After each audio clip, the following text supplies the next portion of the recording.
Hello friends, good evening all of you. This is Ubbu Ramesh, Excellence in Economy. Corona virus సృష్టించినటువంటి అల్లకల్లోలం మరి దాటి నుంచి తట్టుకొని అస్తవ్యస్తమైనటువంటి భారత ఆర్థిక వ్యవస్థని తిరిగి గాడిలో పెట్టడానికి, ఎకానమీని పునరుజ్జీవింపజేయడానికి 2020 మార్చి 12న భారత ప్రధానమంత్రి అయినటువంటి నరేంద్ర మోడీ గారు ఆత్మనిర్భర్ భారత్ అభియాన్ కార్యక్రమాన్ని ప్రకటించారు. To revive the Indian economy, prime minister of India announced this Atmanirbhar Bharat Abhiyan. మరి అంటే ఏంటి అంటే స్వయం ఆధారిత భారతదేశం లేదా స్వావలంబన భారత్ అని అర్థం. అసలు అంటే ఏమిటి, దాని మీనింగ్ ఏంది అంటే సింపుల్గా మరి భారతదేశం మిగతా ప్రపంచ దేశాలు ఏమైతే ఉన్నాయో ఈ యొక్క గ్లోబలైజేషన్ నేపథ్యంలో, ఈ గ్లోబలైజేషన్ ప్రపంచంలో మిగతా దేశాలపై ఆధారపడకుండా తన కాళ్ళపై తానే నిలబడి అవసరమైతే ఇతర దేశాలకి ఎగుమతులు చేసి దేశంగా ఎదగాలని చెప్తూ మరి భారతదేశం ఆ విధంగా ఆవిష్కృతమైవ్వాలి అని కాంక్షిస్తూ ప్రధానమంత్రి గారు ప్రకటించినటువంటి కార్యక్రమమే ఆత్మనిర్భర్ భారత్ అభియాన్. ఇది కేవలం కార్యక్రమంగా మనం చూడకూడదు, ఇది కేవలం ఆర్థిక ఉద్దీపన ప్యాకేజీగా మాత్రమే చూడకూడదు. ఇది ఒక ఎకనామిక్ పాలసీ, ఇది ఒక ఆర్థిక ప్రణాళిక, కాంప్రహెన్సివ్ ఎకనామిక్ ప్లాన్, ఒక సమగ్రమైనటువంటి ఆర్థిక ప్రణాళిక కింద మనం దీన్ని చూడాలని చెప్పి భారత ప్రధానమంత్రి గారు ఆదేశించారు, పిలుపునిచ్చారు. మరి ఈ నేపథ్యంలో ఈ ఆత్మనిర్భర భారత్ అభియాన్ గురించి మనం డీటెయిల్గా చూద్దాం. ఇది ఇండియన్ ఎకానమీని ఏ విధంగా రివైవ్ చేయబోతుంది, ఏ విధంగా గాడిన పెట్టబోతుంది అని చూడాలంటే ముందు ఇందులో ఉన్నటువంటి అంశాలు ఏందో మనకు తెలవాలి. ఎందుకంటే ఇది చాలా హాట్ టాపిక్ అవుతుంది, కాంటెంపరీ టాపిక్. కాబట్టి ఇక్కడ యూపీఎస్సీ సివిల్ సర్వీస్ కావచ్చు, గ్రూప్ 1 అయినా గ్రూప్ 2 అయినా ఇతర కాంపిటేటివ్ ఎగ్జామ్స్ అయినా సరే, మరి సివిల్స్ గ్రూప్ 1 అయితేనేమో మెయిన్స్ పాయింట్ ఆఫ్ వ్యూతో పాటుగా prelims point of view questions ఎన్నో ఉన్నాయి దీంట్లో. ఇక గ్రూప్ 2 మిగతా కాంపిటేటివ్ ఎగ్జామ్స్ ఎవరైతే ఉన్నారో వాళ్ళకి కూడా కొన్ని చాలా పాయింట్స్, చాలా క్వశ్చన్స్, చాలా ఇన్ఫర్మేషను ఈ యొక్క ఆత్మనిర్భర్ భారత్ అభియాన్లో దాగి ఉన్నది. కాబట్టి దీని గురించి మనం డీటెయిల్గా చూద్దాం. మరి ఈ ఆత్మనిర్భర్ భారత్ అభియాన్లో ఉన్నటువంటి టాపిక్స్ ఏంటంటే, ఈ ఆత్మనిర్భర్ భారత్ అభియాన్ యొక్క నేపథ్యం ఏంటి, అసలు ఎలాంటి పరిస్థితులలో నరేంద్ర మోడీ గారు మరి ఈ ఆత్మనిర్భర భారత్ అభియాన్ను ప్రకటించారు, దీని యొక్క అవసరం ఏంటి, అసలు ఇండియాకి, భారతదేశానికి ఈ యొక్క ఆత్మనిర్భర్ భారత్ అభియాన్ ప్రకటించాల్సినటువంటి ఆవశ్యకత ఏంటి, దీని యొక్క ధ్యేయం ఏంటి, దీని యొక్క పరమార్థం ఏంటి, ఇందులో ఇవ్వబడినటువంటి ప్రాధాన్యత అంశాలేంటి. మరి ఆత్మనిర్భర్ భారత్ అభియాన్ అంటే స్వయం ఆధారిత భారతదేశాన్ని సృష్టించి గ్లోబల్ సప్లై చైన్లో భారతదేశం అనేది ఒక కేంద్ర బిందువుగా తయారవ్వాలి అని చెప్తూ నరేంద్ర మోడీ గారు కాంక్షిస్తూ ఉన్నారు. మరి ఈ లక్ష్యాన్ని సాధించాలంటే మరి ఉన్నటువంటి మూల స్తంభాలు ఏంటి అసలు, ప్లస్ ఇవి సాధించాలంటే ఏ రకమైనటువంటి సంస్కరణలు మనం భారత ఆర్థిక వ్యవస్థలో తీసుకురావాల్సినటువంటి అవసరం ఉన్నది. మరి దీన్ని సాధించడం, ఇవన్నీ లక్ష్యాలను సాధించడం కోసం నరేంద్ర మోడీ గారు ప్రకటించినటువంటి స్టిమ్యులస్ ప్యాకేజ్, ఉద్దీపన ఆర్థిక ప్యాకేజ్ అంటాము. సుమారుగా 20.9 లక్షల కోట్ల రూపాయల ఉద్దీపన ప్యాకేజీని భారత ప్రభుత్వం ప్రకటించి ఉన్నది. ఈ ఉద్దీపన ప్యాకేజీ పార్ట్ 1, 2, 3, 4, 5తో పాటుగా మరి ఈ ఆత్మనిర్భర్ భారత్ అభియాన్ కంటే ముందు ప్రధానమంత్రి గరీబ్ కళ్యాణ్ యోజన అనే మరి కార్యక్రమం ప్రకటించబడి ఉన్నది. అదేవిధంగా ఆర్బీఐ ద్వారా కూడా సుమారుగా 8 లక్షల కోట్ల రూపాయల లిక్విడిటీ ఇన్ఫ్యూజన్ చేసేటటువంటి ప్రయత్నాలు జరుగుతూ ఉన్నాయి. ఇవన్నీ కలుపుకొని సుమారుగా 20.9 లక్షల కోట్ల రూపాయల ఉద్దీపన ప్యాకేజీని భారత ప్రభుత్వం ప్రకటించి ఉన్నది. సో ఇవన్నీ మనం చూసి ఇవన్నింటి గురించి అధ్యయనం చేసిన తర్వాత మరి ఈ యొక్క ఆత్మనిర్భర్ భారత్ డిఫరెంట్ యాంగిల్లో మనం అధ్యయనం చేయాలి. అంటే ఎకానమీ పాయింట్ ఆఫ్ వ్యూలో తీసుకుంటే మరి ఎకానమీలో ఉన్నటువంటి 3 ముఖ్య రంగాలు వ్యవసాయ రంగము, పారిశ్రామిక రంగము, సేవా రంగము, ఈ 3 రంగాలను దృష్టిలో పెట్టుకొని దీన్ని ఆలోచించాల్సి వస్తుంది. అదేవిధంగా మరి ఇంటర్నల్గా వెళ్తే వలస కార్మికులు, రైతులు, అదేవిధంగా వేతన జీవులు, ఎంప్లాయర్స్, మరి పిల్లలు, వృద్ధులు, మరి భవన నిర్మాణ కార్మికులు, రియల్ ఎస్టేట్ నడిపేటటువంటి యజమానులు మొదలైన వారి కోసం చేసినటువంటి కార్యక్రమాలు ఆలోచించాల్సి వస్తుంది. లేదు సంస్కరణల పరంగా కనుక చూస్తే మరి వ్యవసాయ రంగంలో సంస్కరణలు, పారిశ్రామిక రంగ సంస్కరణలు, అదేవిధంగా డిఫెన్స్ సెక్టార్లో, అదేవిధంగా స్పేస్ సెక్టార్లో, అటామిక్ ఎనర్జీ సెక్టార్లో, పవర్ సెక్టార్లో, ఇలా సెక్టార్ వైజ్గా కూడా అనేక రకాల రీఫార్మ్స్, సంస్కరణలను ఈ ఆత్మనిర్భర్ భారత్ ప్రవేశపెట్టి ఉన్నది. మరి ఇవన్నింటినీ మనం చూసిన తర్వాత దీని గురించి ఒక క్లారిటీ మనకు వస్తుంది.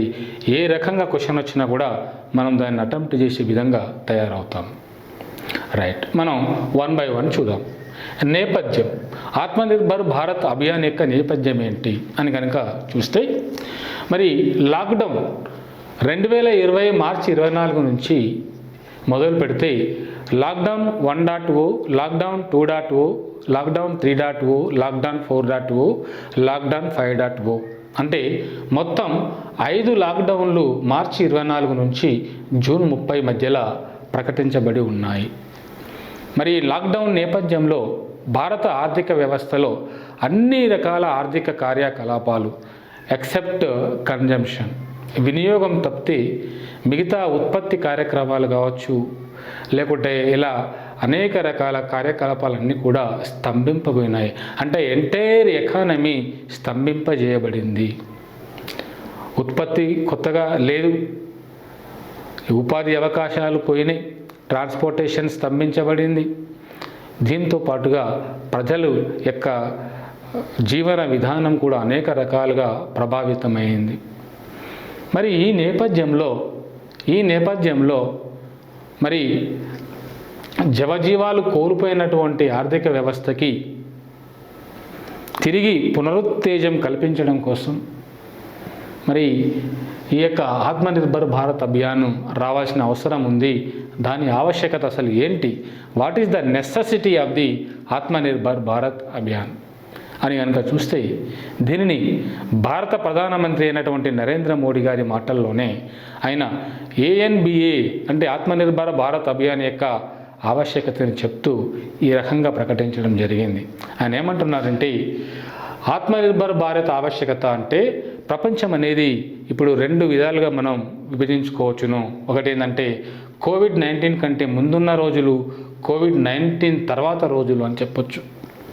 COVID-19కి ముందున్నటువంటి రోజులలో ప్రపంచవ్యాప్తంగా ఉన్నటువంటి గ్లోబలైజేషన్, ఇక్కడ గ్లోబలైజేషన్ అంటే ఏంటంటే ఒక దేశంలో తయారైనటువంటి వస్తువులు, సేవలు, ఒక దేశానికి సంబంధించినటువంటి శ్రామికులు, ఒక దేశానికి సంబంధించిన మూలధనం ఈ ప్రపంచంలోని ఇతర దేశాలకు స్వేచ్ఛగా పెద్దగా అడ్డంకులు లేకుండా గమనశీలత కలిగి ఉంటే అంటే వెళ్ళగలిగితే దానినే మనం ప్రపంచీకరణ అంటాము. అంటే ఒక దేశం నుంచి మరొక దేశానికి సులభంగా శ్రామికులు, వస్తువులు, మూలధనం మరియు వ్యవస్థాపన ఒక దేశం నుంచి మరో దేశానికి సులభంగా ఎలాంటి అడ్డంకులు లేకుండా వెళ్ళగలిగితే దానినే మనం ప్రపంచీకరణ అంటాం. ఈరోజు COVID-19 చైనాలో పుట్టినటువంటి COVID-19 ప్రపంచంలోని ఆల్మోస్ట్ అన్ని దేశాలకు విస్తరించిందంటే దానికి కారణం కూడా గ్లోబలైజేషనే అని కూడా చెప్పవచ్చు. ఎందుకంటే గ్లోబలైజేషన్ అంటే ఒక దేశంలోని ప్రజలు ఇంకో దేశానికి వెళ్ళొచ్చు, ఒక దేశంలోని వస్తువులు ఇంకో దేశానికి వెళ్ళవచ్చు. చైనాలో పుట్టినటువంటి COVID-19 చైనాకు సంబంధించినటువంటి వాళ్ళు దాన్ని తీసుకొని ఇతర దేశాలకు వెళ్ళి అక్కడ వేరే దేశాలకు అంటించి అలా ఇతర దేశాలన్నింటికి కూడా వ్యాపించింది. దీనికి ముఖ్య కారణం గ్లోబలైజేషన్ అనే చెప్పవచ్చును. మరి ఇలాంటి గ్లోబలైజేషన్ కోవిడ్-19 కంటే ముందు కేవలం ఆర్థిక కోణంలో మాత్రమే జరిగింది. లాభాలను గడించాలి, లాభార్జనే ధ్యేయంగా ఆర్థిక కోణంలో మాత్రమే గ్లోబలైజేషన్ జరిగింది కోవిడ్-19 కంటే ముందు. కానీ కోవిడ్-19 తర్వాత జరగబోయే గ్లోబలైజేషన్ ఎలా ఉండాలని చెప్తున్నారంటే మోడీ గారు, అది మానవీయ కోణంలో ఉండాలి కానీ ఆర్థిక కోణంలో కాదు. మానవీయ కోణంలో ఉంటూ విశ్వమానవ కళ్యాణమే ధ్యేయంగా గ్లోబలైజేషన్ జరగాలి. మరి దీనికోసం సంక్షోభాన్ని సదవకాశంగా మార్చుకోవాలి భారతదేశం. కోవిడ్-19 అనే సంక్షోభం వచ్చింది. ఇది సంక్షోభంగా ఫీల్ అవ్వకుండా మనం దీని ఒక అవకాశంగా వాడుకొని ముందుకెళ్ళాలి. అవసరమైతే మన యొక్క ఆర్థిక విధానాలను సమీక్షించుకోవాలి. అంటే మన ఎకనామిక్ పాలసీస్, అగ్రికల్చర్ పాలసీస్ కావచ్చు, ఇండస్ట్రియల్ పాలసీస్, లేబర్ పాలసీస్, ఇలా అనేక రకాల పాలసీస్ మనకు ఉంటాయి. వాటన్నింటిని కూడా సమీక్షించి అవసరమైతే వాటిలో సంస్కరణలు, మార్పులు తీసుకురావాలి. అవే ఇక్కడ వ్యవస్థాపూర్వక నిర్మాణాత్మకమైనటువంటి సంస్కరణలు చేపట్టడం ద్వారా ఏమంటున్నారంటే ఇక్కడ స్వావలంబన భారత్ సాధ్యమవుతుంది. దానిని స్వయం ఆధారిత భారత్ అంటాము. ఇదే ఆత్మనిర్భర్ భారత్ యొక్క ఆవశ్యకత అని నరేంద్ర మోడీ గారు చెప్పడం జరిగిందనమాట. ఇక తర్వాత ఈ ఆత్మనిర్భర్ భారత్ యొక్క ధ్యేయం ఏంటి అంటే ఇదే ఇక్కడ ఏంటంటే స్వయం ఆధారిత భారతదేశం అంటే ప్రజెంట్గా భారతదేశం ఎలా ఉందంటే నెట్ ఇంపోర్ట్స్ కంట్రీగా ఉన్నది. కానీ మనం ఎలా తయారైపోవాలంటే నెట్ ఇంపోర్ట్స్ కంట్రీ కాదు, మనం నెట్ ఎక్స్పోర్ట్స్ కంట్రీగా మారిపోవాలి భారతదేశం. అంటే నెట్ ఇంపోర్ట్స్ అంటే భారతదేశం ఎగుమతులు చేస్తుంది, దిగుమతులు చేసుకుంటుంది. కానీ మనం ఎగుమతులు చేసే విలువ కంటే దిగుమతుల ద్వారా మనం కోల్పోయే ఆదాయమే ఎక్కువగా ఉన్నది. అందుకని మనం నెట్ ఇంపోర్ట్స్ కంట్రీగా ఉండిపోయాము. కానీ కమింగ్ ఫ్యూచర్లో ఇండియా ఎలా అయిపోవాలంటే నెట్ ఎక్స్పోర్ట్స్ కంట్రీగా మారిపోవాలంటే మన ఎగుమతులు ఎక్కువగా ఉండాలి. మన దేశానికి కావాల్సినటువంటి వస్తు సేవలు ఏవైతే ఉన్నాయో అవి భారత భూభాగంలోనే తయారవ్వాలి, మన అవసరాలకు వాడబడాలి. మన అవసరాలకు వాడబడిన తర్వాత మిగిలినటువంటి వాటిని ఏం చేయాలంటే ప్రపంచ దేశాలకు పంపించాలి, ఎగుమతులు చేయాలి, నెట్ ఎక్స్పోర్ట్స్ కంట్రీగా మారిపోవాలి. అదే ఆత్మనిర్భర్ భారత్ యొక్క ధ్యేయం అని చెప్తూ ప్రకటించడం జరిగింది. మరి ఇదే ఆత్మనిర్భర్ భారత్ యొక్క పరమార్థం అని కూడా చెప్పడం జరిగింది. ఏంటిది పరమార్థం అంటే మన దేశంలోని అన్ని రకాల వస్తువులు తయారవ్వాలి. వీటిని మనం ఏమంటామంటే లోకల్ ప్రోడక్ట్స్ అంటాము. మన దేశ భూభాగంలో తయారైనటువంటి ఈ వస్తువులకి విశ్వవ్యాప్త గుర్తింపు తీసుకొచ్చి ప్రపంచ దేశాలన్నింటిలలో కూడా వీటిని వ్యాపింపజేసి గ్లోబల్ డిమాండ్ కల్పించాలి. అంటే మన దేశంలో తయారైనటువంటి మన వస్తువులకి ప్రపంచవ్యాప్తంగా డిమాండ్ కల్పించాలి, విశ్వవ్యాప్తంగా గుర్తింపు పొందాలి. అదే దీని యొక్క పరమార్థము. ఈ విధంగా గ్లోబల్ సప్లై చైన్లో భారతదేశం అనేది ఒక కేంద్ర బిందువుగా మారిపోవాలి. ఇదే ఆత్మనిర్భర్ భారత్ యొక్క పరమార్థం అని చెప్తూ నరేంద్ర మోడీ గారు ప్రకటించారు. మరి ఈ పరమార్థాన్ని సాధించాలంటే ఏం చేయాలి? Local products, global demand, net imports, net exports. అంటే మనం ఈ గ్లోబలైజేషన్ వ్యతిరేకించాలనా? ఎందుకంటే కోవిడ్-19 ప్రపంచ దేశాలకు విస్తరించడంలో గ్లోబలైజేషనే మెయిన్ కారణం అని చెప్పేసి మరి నిపుణులు చెప్తున్న సందర్భంలో మనం మరి రాబోయే కాలంలో గ్లోబలైజేషన్ను నిషేధించాలనా అనేది ఇక్కడ క్వశ్చన్ అయితే నో, మనం గ్లోబలైజేషన్కి వ్యతిరేకం కాదు. గ్లోబలైజేషన్కి మనము ఎల్లప్పుడూ కూడా సుముఖంగానే ఉంటాము. కాకపోతే కోవిడ్-19కు ముందున్నటువంటి గ్లోబలైజేషన్ వేరు, తర్వాత మనం చేయబోయే గ్లోబలైజేషన్ వేరు. మనం ఆకాంక్షించేటటువంటి గ్లోబలైజేషన్లో మానవీయ కోణం ఉన్నది, విశ్వ మానవ కళ్యాణం ఉన్నది. ఈ మానవీయ కోణం, మానవ కళ్యాణం ద్వారా మన దేశంలో మన వస్తువులను మనమే తయారు చేసి, అంటే లోకల్ ప్రొడక్ట్స్ తయారు చేసి గ్లోబల్ డిమాండ్ కల్పించి గ్లోబల్ సప్లై చైన్లో భారతదేశం అనేది ఒక కేంద్ర బిందువుగా మారిపోవాలి. అదే కాబోయే గ్లోబలైజేషన్ అనేది ఇక్కడ మన యొక్క పరమార్థంగా చెప్తున్నాము ఆత్మనిర్భర్ భారత్ యొక్క ప్రోగ్రాంలో భాగంగా.